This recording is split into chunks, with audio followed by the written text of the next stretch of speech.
Bismillahirrahmanirrahim. Assalamualaikum warahmatullahi wabarakatuh. Waalaikumsalam warahmatullahi Sahabat wabarakatuh. sekalian, jumpa lagi. Kali ini saya sedang bersama Pak Muhammad Zain. Beliau adalah Kabid Kebudayaan nih Pak ya, Dinas Kebudayaan dan Pariwisata Kota Batam. Nah, sahabat sekalian mungkin melihat kami berdua ini tampil tidak seperti biasa ya. Saya pakai ikat kepala nih. Pak Zain juga begitu. Nah ini namanya tanjak. Kalau dalam budaya Melayu disebut tanjak. Nah seperti apa tanjak ini? Alhamdulillah saya sedang bersama Pak Zain. Beliau di samping kabid juga adalah seorang yang memang menekuni atau mendalami pembuatan tanjak ini. Kita akan mendengarkan dari beliau apa itu tanjak, sejarahnya, kemudian jenisnya dan nama-namanya apa serta filosofi yang terkandung di dalamnya. Oke, sahabat, kita ikuti. Ya, terima kasih atas kunjungannya dan pertanyaan-pertanyaan yang berkaitan dengan karya-karya tanjak ini. Baik, kita awali dulu mengenai tanjak. Pada zaman dahulu kala itu tidak ada namanya seperti tanjak dan lain sebagainya, itu kan proses perjalanan ikat kepala gitu Pak. Jadi awal dulu ada namanya bulang. Bulang itu artinya kain seperti kain sarung, seperti kain seperti selendang, itu dililitkan di kepala saja. Bentuknya terserah masing-masing yang punya badan gitu maksudnya. Keahliannya pokoknya yang penting kepala itu ditutup. Nah, itu artinya untuk menghindari dari keringat dan lain sebagainya, jangan sampai masuk ke mata seperti itu. Nah, bergeser lagi ada namanya tengkolok, Pak. Tengkolok. Nah, tengkolok itu juga kain yang dibentuk, biasanya itu tengkolok itu dari kain batik. Yang bermotif batik. Itu tidak ada aturan-aturan tertentu untuk mengikat tengkolok itu, cuma sekali tidak dililitkan Pak, dia hanya seperti orang ke sawah, ibu-ibu ke sawah itu atau ke laut, itu hanya di kain yang panjang itu diikat seperti ini, lepaskan saja gitu, dah. Agak simple prosesnya. Kemudian ada lagi yang namanya destar Pak. Destar. Ya, destar itu juga dari kain-kain seperti itu, biasanya terbuat dari kain batik, itu untuk dibentuk segitiga, tapi itu untuk pesilat. Untuk pesilat. Nah, untuk pesilat. Ya, mungkin penjelasan-penjelasan tadi itu mungkin banyak versi. Mungkin itu versi yang saya pernah ketemu seperti itu. Nah, itu yang dapat saya jelaskan mengenai itu. Kalau mungkin ada kesalahan dan lain sebagainya bisa dikoreksi, kita diskusikan bersama-sama. Nah, terakhir adalah tanjak ini, Pak. Tanjak ini kalau kita melihat mengkaji dari katanya saja, tanjak artinya dari rendah ke tinggi. Menanjak. Menanjak. Itu satu versi Pak. Ada versi lain yang menyebutkan bahwa tanjak itu singkatan dari tanah dipijak. Nah, seperti itu. Tanjak, tanah dipijak katanya seperti itu. Nah, tapi saya belum menemukan kebenaran itu, tapi ada segelintir orang yang menyebutkan seperti itu. Kalau tanjak yang tadi dari arah rendah ke tinggi itu ada sumber yang itu. Soheh itu saya lihat di KBBI 5 Pak. Ada dalam kamus masuk gitu ya? Sudah. Bulang masuk, destar masuk, tanjak juga masuk di dalam KBBI. Oke. Baik. Tanjak ini juga awalnya tidaklah ada nama-namanya, ada nama-namanya, dan tidak dibentuk seperti apa yang kita lihat sekarang. Artinya dengan kain selembar, kain yang segi 4, kemudian dilipat 2 menjadi segitiga, dan itulah yang diikat Pak. Itu pun menurut versi pemakai. Nah, kenapa sekarang berubah? Ada namanya tanjak Dendam Tak Sudah, ada nama tanjak Getam Budu, ada nama tanjak Bugis Tak Balik, ada Pak nama tanjak Bugis Tak Balik. Ada lagi namanya tanjak Balung Raja. Balung Raja. Ada tanjak eh, ayam patah kepak, elang menyongsong angin, tebing runtuh, tibe laya. Nah, itu nama-nama tanjak Ada sebagian. juga apa? Dendam Tak sudah. Dendam tak sudah itu seperti kalau kita dengar agak ngeri gitu Pak ya. Tak berkesudahan dendamnya, tapi kita alihkan terus ya. kita pindahkan ke makna positif gitu ya. Artinya ada sesuatu hal yang ingin dicapai tapi belum juga tercapai, dia berusaha bagaimana itu harus dapat gitu. Nah, itulah yang dimaksud dengan dendam tak sudah. Ya, mungkin itu Pak yang serba sedikit tentang asal Kira-kira mula ada tanjak. berapa jenis tuh Pak untuk tanjak yang dengan nama-namanya tadi yang spesifik tadi? Nah, lebih Jenis tanjak lah itu. jenis tanjak itu lebih kurang 50 Pak. 50 ya? 50 jenis, tapi itu bukan yang di Kepulauan Riau saja maksud saya. Itu di seluruh dunia Melayu gitu Pak. Oh, di seluruh dunia Melayu ya? Nah, pengrajin-pengrajin tanjak ini kita dorong untuk buatlah. Apakah itu tanjak kreasi, apakah tanjak warisan dan lain sebagainya. Nah, itu silahkan saja. Beda kreasi dengan warisan? Ya, warisan ini ada hal-hal tertentu yang harus kita kita ikuti aturannya, Pak. Baik sahabat sekalian, ya tadi sedikit pengantar tentang lahirnya tanjak ya. Nah, sekarang kita akan saksikan bersama bagaimana Pak Zen ini membuat tanjak ya. Kita saksikan bersama. Ya, baik. Kita mulai dengan bahan-bahannya dulu, Pak ya. Iya. Ya. Oke. Oke. Bahan-bahannya, Pak, ini sebenarnya sudah setengah jadi. Ini dari bahan kain songket. Ini songket meteran saja yang kita pakai. Kemudian ini sisa-sisa kain sehingga warnanya bermacam-macam ini ya. Perca ya. Ya, perca, Pak. Sisa-sisa kain. Perca kain, sisa kain. Kita manfaatkan, kita jadikan sebuah tanjak. Nah, ini sebelum jadi seperti segitiga seperti ini, dia kain yang berbentuk segi empat. Nah, dilipat pas di garis tengahnya ini, diagonalnya, maka berbentuklah seperti ini. Di dalam ini ada kain keras, pengeras. Saya biasanya menggunakan kain pengeras itu yang mereknya F50 atau 50F. Nah, itu satu kainnya ya, kain. Berarti kita harus menggunakan kain songket dan kain pengeras di dalamnya. Kemudian saya menggunakan ini, Pak. Ini biasanya digunakan untuk jas. Nah, untuk di pundak gitu supaya jasnya keras. Nah, ini namanya kamisol. Nah, kalau kita pergi ke toko jual benang, ini akan kita temui, kita tanya aja ada kamisol. Nah, ya. Kamisol ini boleh dibeli per meter, boleh juga dibeli satu gulung. Ini nanti fungsinya adalah untuk mengeraskan di bagian sini supaya dia terbentuk supaya kaku, jadi tidak berubah-ubah gitu. Nah, ada juga orang yang menggunakan kawat. Cuma kawat itu kalau kita lenturkan seperti ini dia bengkok, nggak kembali lagi gitu kan. Nah, jadi kita gunakan kamisol. Nah, tanjak ini yang menjadi menariknya itu keahlian kita melipat kain itu, Pak. Nah, kita lipat macam mana bentuknya, itulah bentuk tanjak itu yang menjadi menarik. Kalau tidak ada lipatan tidak menarik. Nah, jadi tanjak itu kita harus ketahui syaratnya harus berlipat-lipat. Nah, berlipat-lipatan itulah yang akan diberikan nama nantinya. Sedikit saja berbeda lipatannya, maka namanya akan berubah. Nah, seperti itu.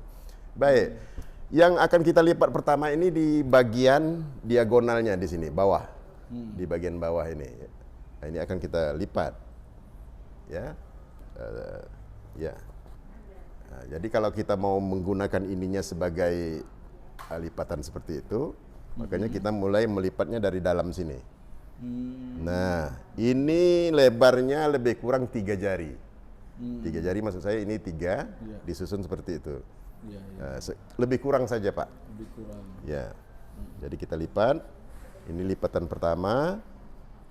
Kalau yang bagian akan kita tekukkan ke depan ini di sini, ini jangan kita runci kita Jangan kita apa namanya keras sekali gitu mengurutnya gitu ya, atau anunya. Nah, ini biarin aja gitu. Setelah itu kita balikkan lagi, lipat lagi. Nah, yang lipatan kedua ini harus lurus nih. Kemudian kita jenjangkan. Nah, seperti itu. Nah, ini terserah kita mau 3 kali atau 2 kali, terserah. Ini saya biasanya 2 kali saja, 3 kali saja. Berarti ada 3 tingkatan. Ada 3, 1, 2, 3. Nah, sudah sampai proses seperti ini. Nah, ini tinggal kita membentuk saja. Ini biasa saya menggunakan lipatan ini untuk seperti itu, Pak. Dia harus bulat gitu. Nah, ini baru kita bentuk ininya. Nah, ini tinggal kita tarik saja. Dia sudah mulai terbentuk, Pak. Nah, ini. Nah, kita harus membentuk dulu. Nanti sudah ada garis-garisnya, walaupun dilepas pun tak masalah. Nah, ini kita rapi-rapikan, baru kita mulai membentuk. Nah, ini sebagai apa namanya ya, untuk membesar kecilnya. Nah, boleh seperti itu, boleh juga seperti ini. Tapi sebaiknya seperti ini, cantik dia. Nah, dah, ini nanti baru kita jahit, Pak.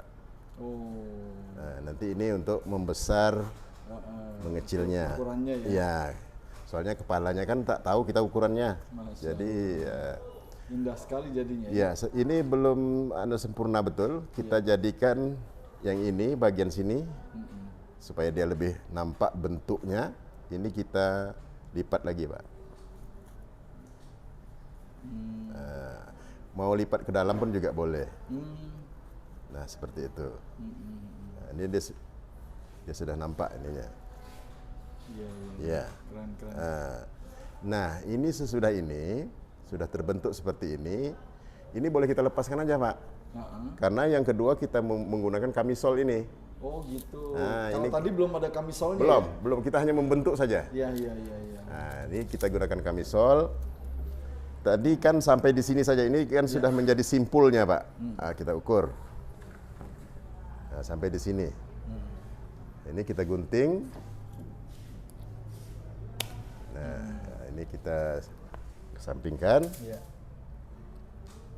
Nah, ini baru kita masukkan ke dalam sini. Nah, ke dalam sini. Ini supaya lipatan ini tidak berubah gitu. Walaupun Bapak masukkan ke dalam tas atau bagaimana, dia tidak akan berubah. Tetap aja. Bisa dilipat ya. Iya, bisa dilipat. Dah, ini nanti baru kita jahit, Pak, di sininya. Nah, ini kebetulan belum dimasukkan jahit benangnya. Ya, kita gunakan yang. Ya. Oke, Pak, bisa nih. Bisa. Oke, ini kita simpul, kita benangnya untuk supaya jangan dia lepas. Nah, ini kita pertama jahit tadi. Yang kita, ini kan melengkung nih, Pak. Ini kan melengkung nih. Nah, jadi jangan diginiin. Digitukan. Gitu. Nah, jadi dia nampak melengkung ke dalam gitu. Oke. Ini kita jahit dulu. Tembuskan ke situ. Ini awalnya, Pak, karena berminat membuat tanja ini, saya melihat mata uang Malaysia, ringgit Malaysia itu, kan ada gambar foto rajanya menggunakan tanjak dendam tak sudah itu, Pak. Gitu ya. Nah, saya mulai melipat-lipat kain waktu itu. Pengen sekali tahu cara membuatnya. Karena ada pangsa pasar di sana. Iya, ada. Awalnya tidak untuk dijual gitu. Karena saya di bidang kebudayaan, saya harus tahu gitu. Awalnya gitu. Tapi lama-kelamaan dibeli orang, Pak. jadi makanya dibuat aja. Cuma saya tidak ready stock. Tidak ready stock. Berarti saya berdasarkan hanya pesanan. Saya by order saja. Dan harganya ya terjangkau lah. Ini Kalau ada pausi sambil ya, gitar pausi. ada sebagian yang dijahitnya saja gitu Pak. Pakai mesin? Ya, kalau saya kurang setuju. Saya tak mau seperti itu karena dia Kenapa, Pak? tegang gitu Pak. Dia nggak melingkar gitu. Kalau ini sambil bisa kita lingkarin namanya, kita tekukan gitu ya. Kita bentuk ya? Ya, kita bentuk. Bentuk itu yang menjadi menarik itu Pak. Ya wajah kita kalau tidak ada bentuknya ngeri juga. Rata. Rata aja lari orang Pak. Tapi itu masing-masing kreasi, masing-masing kita tidak juga bisa paksakan. Kemudian ini bernilai ekonomis Pak. Iya, Jadi sangat-sangat sepertinya iya Pak. Harus Pak. Apalagi di Batam ini harus Pak. Betul. Ya. Sehingga dengan demikian ini bisa membuka lapangan pekerjaan, melestarikan budaya daerah ya, Pak Zen ya. Iya. Jadi itu cara memperkenalkan itu. Jadi kita yang tukang buat juga punya, ya ini kan punya modal nih Pak. Iya. Benang. Apa harus dengan baju adat baru boleh pakai ini? Ya, saya kira bisa Pak, boleh. Bisa ya, boleh ya. Tapi ketika kita di acara adat harus lengkap. Pastinya itu ya. Ya, ini kan sama juga dengan sosialisasi artinya Pak, memperkenalkan Tanjak. Jadi sama saja dengan ketika pakai belangkon, dia tidak harus pakai. Iya, terutama sasaran kita kan anak-anak muda Pak, komunitas-komunitas anak muda itu biar dia mencintai awalnya dari situ. Iya betul. Awalnya dari situ. Kalau tidak begitu mereka tidak mau. Kalau di banyak sekali syarat-syaratnya harus dipenuhi mereka, ya susah. Baru yang tadi ini sudah jadi Pak. Ya. Nah, ini baru yang kita garis-garisnya tadi kita bentuk lagi. Ya, seperti itu. Nah, ini. Masya Allah. Nah, ini baru kita harus menggunakan ini Pak, dengkul kita. Ini dia tuh Pak. Ini betul-betul apa ya? Handmade, ya. Bukan pabrikan ya. Nah, jadi sampai pakai ini lipatan, harus lipatan gitu. dengkul. Jadi kemarin saya pernah ke Malaysia beli itu Pak, tanya yang sudah jadi gini, macam mana cara apa isi di dalam itu saya bongkar lagi Pak. Oh luar biasa, luar biasa. Jadi kalau saya memberikan workshop, saya memberikan materi atau apalah namanya tuh. Jadi saya sampaikan kepada audiens bahwa rasa penasaran tuh harus diutamakan gitu, harus dikedepankan. Kalau tidak punya rasa penasaran, ya melihatnya hambar gitu Pak, datar saja. Nah, ini karena Bapak kan merasa penasaran nih. Iya benar. Makanya penasaran betul dan saya tertarik Pak. Makanya terjadilah sekarang ini saya yang sengsara nih jadinya. Iya luar biasa tuh. Tapi nanti mudah-mudahan ini banyak yang terinspirasi ya dengan ini, setidaknya mencintai budaya. Nenek moyang kita yang harus kita lestarikan. Banyak yang bilang kok Kapit bikin-bikin seperti itu sih, menjahit-jahit. Ya saya tak masalah Pak. Iya. Karena nggak masalah. Karena tidak terbatas hanya. Betul, dan ini kan masih terkait wilayah kebudayaan Pak. Tugas-tugasnya Bapak. Kalau membuat kayak gini banyak nggak di sini Pak? Apa udah? Sudah ada beberapa Pak komunitas. Pertama Rumah Hitam, kemudian ada Tanjak Warisan. Ya ini maksud saya, inilah maksudnya yang kekinian itu. Kalau memang dia berubah lipatannya itu ketika dibawa pulang, kan tidak bisa dikembalikan lagi gitu lipatannya. Makanya ini dibuatlah seperti ini. Justru menurut saya ini pahalanya lebih banyak nih Pak. Karena kemudian dengan ini orang bisa lebih banyak yang pakai, menggunakan, melestarikan budayanya. Kalau enggak ya kita beli kain biasa aja nih. Oh ya, nggak bisa jadi tanjak gini kan? Iya. Ya kalau orang Jawa yang beli nanti dibawa pulang tidak kita jahit seperti ini kan sampai di sana kan petak lagi dia. Bingung aku nih mau bikin apa lagi nih. Jadi lagi. Akhirnya jadi taplak Pak, betul kata Bapak tuh. Misalnya kita modif sendiri yang belakang itu ada semacam panjang lagi gitu bisa juga ya? Nah itu yang tadi yang pakemnya itu Pak, yang tidak boleh kita hilangkan. Tetap harus ada. Harus ada. Nah, biar aturan dasar. teknik membuatnya itu ya silakan saja, tapi pakemnya jangan dihilangkan. Tadi kan di awal saya bilang, ketika lipatan itu berubah saja bentuknya itu sudah berubah pula namanya. Ya, ini sudah selesai untuk jahitnya tadi. Ini tinggal yang terakhirnya, Pak.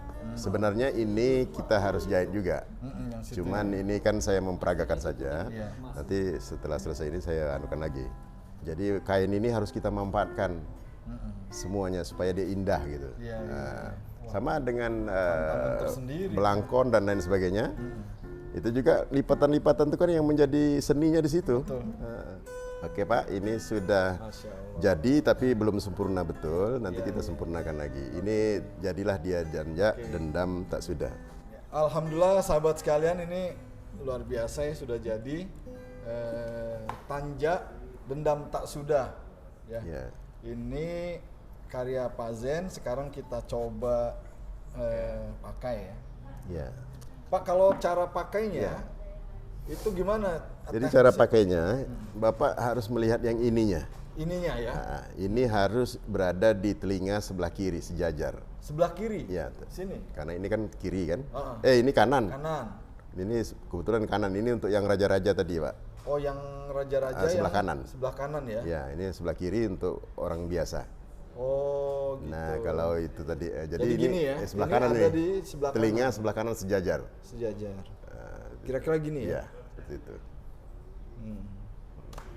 Udah pas Pak? Ya, cuman agak terlalu mendongak gitu ya. Nah, gimana Nah, jadi pasnya itu? masangnya, cara memegangnya gini Pak, memasangnya tuh. Nah, jangan kita terlalu tekan ke belakang. Oh. Jadi biar belakang menjungkit gitu. Oh. Biar agak nunduk ke depan. Nah, ini tadi yang saya bilang harus sejajar dengan telinga. Iya. Nah, jadi nggak boleh ke belakang gitu iya. ya? Dia harus agak Bismillahirrahmanirrahim. agak lengket, agak dekat ke kening gitu Pak. Nah, itu Bapak masih terlalu. Mesin dongak? Ya, kenapa? Karena itu tidak di apa namanya ya? Dikendorkan. Sudah nih Pak? Bukan. Bapak punya, saya lihat Bapak masih longgar tadi itu. Oh iya benar. Masih agak longgar. Nah, jadi kalau memang masih longgar lagi, coba dulu. Nah, yang ini harus dinaikkan Pak, yang lebih itu. Dinaikkan Ada atau lebihnya diturun? ini. Nah, ini turun tadi. Itunya, talinya ini ya? Nah, ini kita naikkan aja ke atas, gitu. Ya. Oke. Untuk dapat posisi yang pas ternyata memang harus ini sahabat sekalian. Ya, sebelum memakai itu kita siasati dulu. Dirapikan ya. Iya. Nah, Wah. itu pun masih kurang. Apa yang kurangnya itu Pak? Ekornya tadi tidak sejajar dengan telinga. Iya, oke. Ini ya. Iya. Ada kurang lagi Pak. Orangnya kurang cakep Pak. Kurang ganteng ya. Saya tak campur itu Pak. Soalnya saya begitu juga Pak. Tapi saya kalau diadu sama beliau masih berani Pak. Oh, masih 01 lah Pak. Oke. Udah oke nih Sudah Pak Zen. Ya. Ya inilah sahabat sekalian, saya kelihatan lebih gagah, lebih keren dengan ini dan pastinya budaya Nusantara itu bisa kita lestarikan dengan kecintaan kita, mengenalkan ya kepada publik. Mudah-mudahan sahabat sekalian nanti juga ada yang berkesempatan ke Kepri atau dimanapun yang teman-teman kunjungi, sahabat kunjungi bisa, entah itu belangkon, entah itu totopong, entah totopong, udeng, udeng ya di Bali bisa pakai gini. Oke, untuk edisi kali ini kita cukupkan. Terima kasih Pak Zen. Sama-sama. Sudah meluangkan waktunya Bapak di tengah kesibukan Bapak. Mudah-mudahan apa yang Bapak lakukan ini betul-betul ini bagian dari upaya kita ya, ibadah kita untuk melestarikan budaya-budaya yang telah dibuat oleh nenek moyang kita. Oke. Terima kasih. Assalamualaikum warahmatullahi wabarakatuh. Terima kasih Pak. Nah.